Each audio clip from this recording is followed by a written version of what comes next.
de faire un vrai acte de piraterie, de faire un show de malade avec une bonne perf de ma part, j'espère. Et là, ce qu'il faut que je fasse, c'est du coup que je gagne le prochain combat, évidemment, bien sûr. Mais bon, c'est plus facile à dire qu'à faire.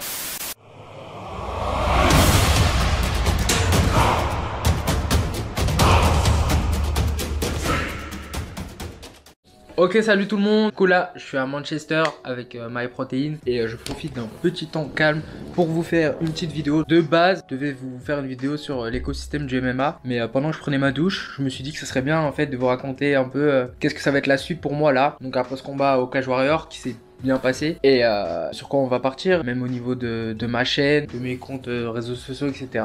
On va discuter un peu tous ensemble, les yeux dans les yeux. Alors déjà au niveau du MMA, du Cage Warrior, mon prochain objectif ça va être la ceinture, clairement. La ceinture va se dérouler ce week-end. Donc Mats Burnell, le champion actuel, va affronter Steve Hamill. Donc ils vont s'affronter là vendredi soir. Je serai à Londres, je vais regarder le combat du coup directement. Et le vainqueur, donc si Mats Burnell défend sa ceinture, il affronte moi. Et si Steve Hamill gagne la ceinture, il affronte moi. Donc moi je pense que ça va être Mats Burnell qui devrait gagner. Il est vraiment au-dessus de Steve Hamill. Pour moi, je pense que Mats Burnell va le soumettre dans le premier ou le deuxième round. Sauf si Steve Hamill arrive à lui mettre un KO, ce qui peut être possible, mais rien n'est impossible en combat. Donc mon prochain fight, ce sera pour la ceinture en 2020. Je vais essayer de faire venir le Cage Warrior en France ou en Belgique. J'essaierai de prendre la ceinture à ce moment-là en France ou en Belgique. J'espère que ce sera en France et à Paris et que vous pourrez venir vraiment nombreux. Ça serait vraiment top. Ce serait incroyable de pouvoir faire un événement et que vous puissiez venir me voir combattre. Déjà, vous avez été nombreux à venir à Birmingham. Vous avez été nombreux à suivre les lives, à être sur l'UFC Fight Pass. Il y a un compte Twitch qui avait fait une diffusion background du combat. Il y avait 15 000 personnes dessus. Donc franchement, vous êtes vraiment ouf. Donc déjà, merci pour tout le soutien, pour les commentaires, les likes, quand vous poussez mes publications, etc. Franchement, merci beaucoup. Ça me fait plaisir. Et moi, en échange, j'essaie de vous faire des bonnes performances, de vous mettre du contenu vraiment cool et de vous motiver au maximum. J'essaie d'être votre motivation le matin. Si vous savez pas comment vous motiver et tout, regardez mes vidéos. Allez sur mon compte Insta ou mon Twitter. Il y aura toujours une petite phrase pour vous qui va vous donner la petite motive du matin. Donc voilà, je vais essayer de faire venir le Cage Warrior en France en 2020 ou en Belgique, ce qui sera pas trop loin de la France. Et on va essayer de faire un vrai acte de piraterie, de faire un show de malade avec une bonne perf de ma part, j'espère. Et là, ce qu'il faut que je fasse, c'est du coup que je gagne le prochain combat, évidemment, bien sûr. Mais bon, c'est plus facile à dire qu'à faire. Donc je gagne le prochain combat, que je batte du coup, je pense, Mats Burnell, qui est un vétéran UFC déjà. Donc de battre un vétéran UFC, ça montre à l'UFC que t'es UFC ready, donc que t'es prêt pour l'UFC. Si tu bats un ancien qui était à l'UFC, ça veut dire que tu as le niveau UFC, entre guillemets. Donc si je bats Mats Burnell qui, depuis qu'il est sorti de l'UFC, d'ailleurs à l'UFC, je sais plus, je crois qu'il était à 1-2, quelque chose comme ça, mais des combats serrés à chaque fois, il s'est pas fait tuer. Et depuis qu'il est sorti, il est sur 5 victoires consécutives. Il a pris la ceinture du Cage Warrior, donc c'est un client sérieux. Il est jeune, il a 25 ans, quelque chose comme ça. Ça va être un combat très très dur. Et donc il faut que je le batte. Je le batte d'une façon impressionnante entre guillemets, comme Dean, que je lui mette un KO ou une soumission. Et par la suite, je pense que je vais devoir défendre la ceinture au moins une fois, sauf si l'UFC arrive vraiment en France tôt. Mais si l'UFC vient au mois de novembre, faut que je défende ma ceinture avant le mois de novembre pour être vraiment UFC ready. Et si possible contre un UFC vétéran, ça ferait 2 UFC vétérans que je battrais à la suite entre guillemets, et je serais sur 4 ou 5 victoires d'affilée. Là je crois que je suis à 2, j'en suis à 2 ou à 3. 2. Je suis à 2 victoires d'affilée, donc là ça serait la 3ème, donc ça serait 4, donc 2 vétérans UFC, donc ça me mettrait vraiment dans des bonnes dispositions pour entre guillemets signer à l'UFC. Ensuite à côté, pour parler de ce qui va se passer sur la chaîne, donc on va continuer les vlogs en route pour l'UFC parce que vous aimez bien. Je vais essayer de filmer des sortes de petits podcasts, là par exemple un truc comme ça où j'inviterai quelqu'un et on discuterait d'un sujet, ça pourrait être cool. J'aimerais bien faire ça, un petit talk show au pire avec 2-3 personnes et faire un truc vraiment qualitatif sur un sujet sur les sports de combat ou même sur autre chose, des trucs d'actualité. Tu vois, moi j'aime bien me diversifier, j'aime bien la mode aussi. Je sais pas si vous, ceux qui me suivez, aimez bien, mais moi j'aime bien flex, j'aime surtout les sneakers, mais j'aime bien m'habiller, entre guillemets, avoir du style. Donc peut-être qu'à un moment je partirai sur un truc hors sujet, sur des vidéos sur les sneakers, avec les fighters par exemple. On pourrait faire un truc comme ça, tu vois. Les fighters, comment ils approchent leur façon de s'habiller, etc. Parler un peu de tout, faire un peu de street style, de lifestyle, pardon, de dynamiser la chaîne un peu, que vous vous ennuyez pas. Je vais essayer, je dis bien essayer, de publier un peu plus, mais c'est pas évident.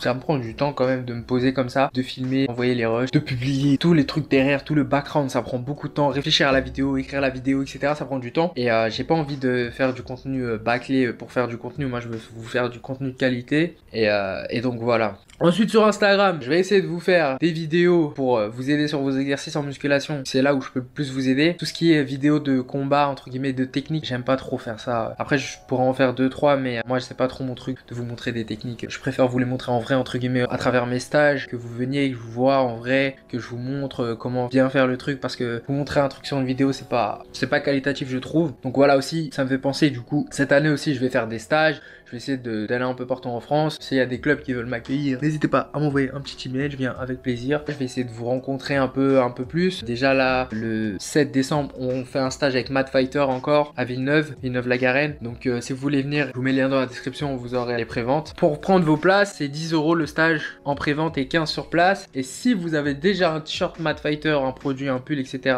le stage est gratuit. C'est un partenariat que j'ai avec eux, donc voilà. Ensuite, pour la suite, Twitter, on continue sur la lancée, hein. Je continue à vous motiver, mettre des petites vidéos, des petits tips, tout ça, on rigole bien ensemble. Donc voilà, l'année 2020, ça va être vraiment une grosse année pour moi. Faut pas que je me foire entre guillemets. Si je rate mon année 2020, bah je vais reculer de 2 ans mon arrivée à l'UFC entre guillemets. Après l'UFC c'est pas une fin en soi comme on dit. Je suis pas omnibulé par l'UFC, ça me dérangerait pas d'aller ailleurs, mais j'ai vraiment envie d'aller à l'UFC. Donc je me donne les moyens, je m'entraîne dur, j'envoie vraiment ce que j'ai, je me lève et je pense vraiment ah vas-y faut que je fasse quoi pour m'améliorer et tout. Même là, vous voyez, le combat il est pas prévu, je suis déjà en train de m'entraîner pour faire un synchrone, vu que le combat sera 25 minutes, du coup 5x5. Je suis déjà en train de m'entraîner pour pouvoir mettre du rythme sur 5x5. Je suis déjà en train de regarder les combats des deux adversaires, comme ça je sais déjà si n'importe lequel qui gagne, je serai prêt pour lui entre guillemets. Et j'ai vraiment envie de montrer que le MMA français il a un bon niveau quoi. J'ai à cœur de montrer que on n'est pas des paltrins comme Jiniji ou des lâches. Donc voilà. Et d'ailleurs il n'y a pas que moi dans le MMA français qui représente, il y a d'autres combattants aussi. Je peux vous en citer quelques-uns. Le premier français c'est Saladin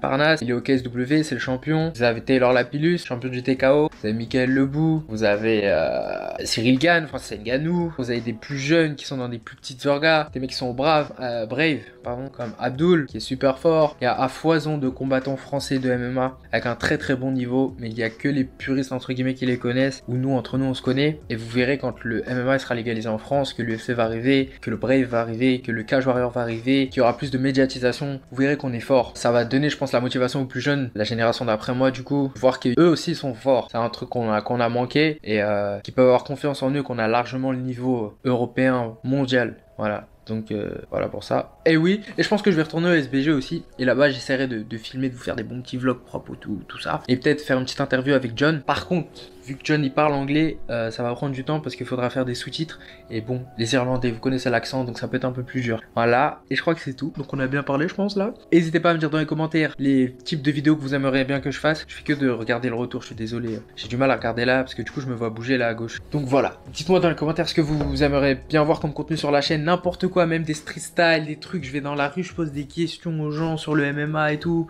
J'ai vraiment envie de faire un truc que vous ayez envie de suivre et que ce soit interactif, que vous me disiez ce que vous voulez voir et moi j'essaie de le faire. D'ailleurs Camino TV, si vous voulez faire une vidéo avec moi, je suis très chaud parce que j'adore flex et chez moi j'ai des petites paires. Et là bientôt je vais agrandir la collection. Ensuite, qu'est-ce qu'on peut dire? Mettez un petit pouce bleu, parce que je le dis jamais, mais ça fait plaisir et ça m'aide dans le référencement et tout pour que les gens voient mes vidéos. Suivez-moi sur mes réseaux sociaux, Chapa, sur Twitter et Instagram, il y a plein de concours. Déjà à chaque publication que je fais sur Instagram, dans les commentaires, je choisis un gagnant et le gagnant je lui offre un programme où je réponds à toutes ces questions et tout. Donc voilà, sur Instagram, faut me suivre. Et sur Twitter, on rigole bien. C'était ma petite pub, hein. Organisée, hein. Non, sérieusement, ça m'aide beaucoup. Hein. Pour l'UFC, faut du clout, faut des followers, faut des gens engagés, faut faire du bruit. Et déjà, au dernier combat, on a fait du bruit. Le KO, il a été vu par 500 000 personnes. L'UFC, ils ont retweeté. L'UFC Fight Pass, c'est la télé en gros de l'UFC. Ils ont tweeté le KO et l'UFC a retweeté. Donc, les gars, on avance dans le bon ordre. Beaucoup de gens ont vu le KO et Aboubak a liké. Et voilà, bref, on a arrêté de parler là. Merci les gars de me soutenir, ça fait vraiment plaisir. J'espère que je vous fais pas trop chier, que vous pensez pas que je me la raconte et tout, vraiment pas. Ça vient vraiment du cœur et en fait, j'essaie d'être vrai, de pas cacher mes trucs et tout, mes sentiments, de dire non, faut pas dire ça et tout. Moi j'essaie d'être vrai et puis si ça plaise des gens ou si des gens ils m'aiment pas, bah je suis désolé, on peut pas être aimé par tout le monde. Et voilà, en tout cas merci à vous, ceux qui m'aiment, moi aussi je vous aime. Voilà, trop de love, no mots. Voilà, du coup c'est fini, je vais à la salle maintenant et voilà. Big up, à bientôt, mettez un pouce bleu, un commentaire et venez me suivre sur les réseaux sociaux.